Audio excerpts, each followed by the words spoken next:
Қайырлы күн оқушылар. Сабағымызды бастаймыз. Математика пәні. Бірінші тапсырма оқушылар. Бізге кейбір мәліметтер белгілі, ал кейбіреуі белгісіз. Соны есептеп таптық. Мысалы, біріншісінде бізге оқулықта периметр мен ауданы белгісіз. Периметр табу үшін ұзындығы мен енін қосып 2-ге көбейтеміз. Ал ауданын табу үшін ұзындығы мен енін көбейтеміз. Ал мына екінші кестеде бізге балалар ұзындығы мен ауданы белгісіз. Периметр белгілі. Периметр мен ені белгілі. Ал бізге ұзындығын табу үшін әуелі периметрді 2-ге бөлеміз. Шыққан саннан енін азайтамыз. Сонда 35 сантиметр шығады.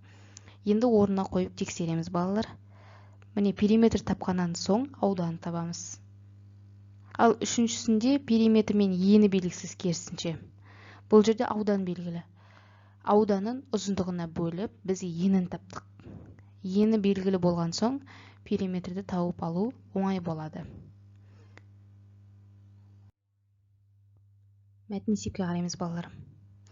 Оңтүстік аймақтарда орамжапырақтың түсімі 60 гектар тонна.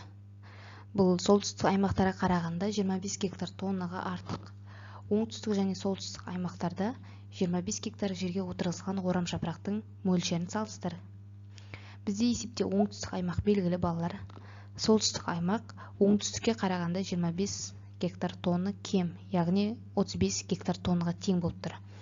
Бұл 1 гектарды алып қарағанда. Ал енді 25 гектарды алу үшін әр қайсысын жеке-жеке көбейтіп шығамыз.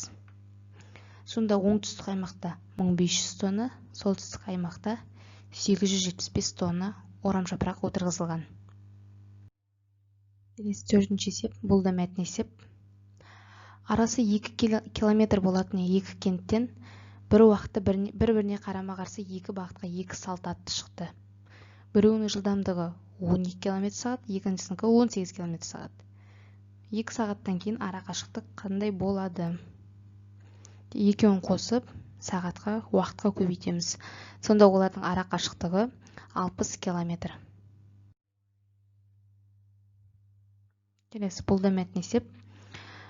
Жылы жайға 900 гүл отырғызылды. Оның 630-ы жұлдыз гүл, қалғаны қызғалдақ. Жұлдыз гүлді әр жиекке 35 данадан, қызғалдақты 30 данадан отырғызды. Барлығы қанша жиек болды? Біз есепте барлық гүл белгілі 900, жұлдыз гүл белгілі 630, қызғалдақ белгісіз. Қызғалдақты табу үшін барлығынан жұлдыз гүлді алып тастаймыз. Сонда 270 дана бұл қызғалдақ гүлі. Енді жұлдыз гүлді 35 данадан бөлсе, яғни әрқайсысын жеке-жеке бөліп шығамыз. Сонда жұлдыз гүл 18 жиекке орналасқан, ал қызғалдақ 9 жиекке. Барлығы 27 жиек. Бұл енді есеп бізге керісінше сызбасы берілген, шарты берілген, біз есеп құрастыруымыз керек.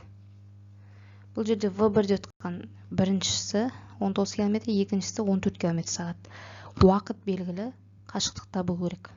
Қашықтық табу үшін жылдамдықты уақытқа көбейтеміз. Осылай біз мәтін есеп құрастыруға болады оқушылар. Сабақ түсінікті болды деген ойдамын. Каналға жазылып қоюды ұмытпаңыздар. Және жанындағы қоңыраушаны басамыз міндетті түрде.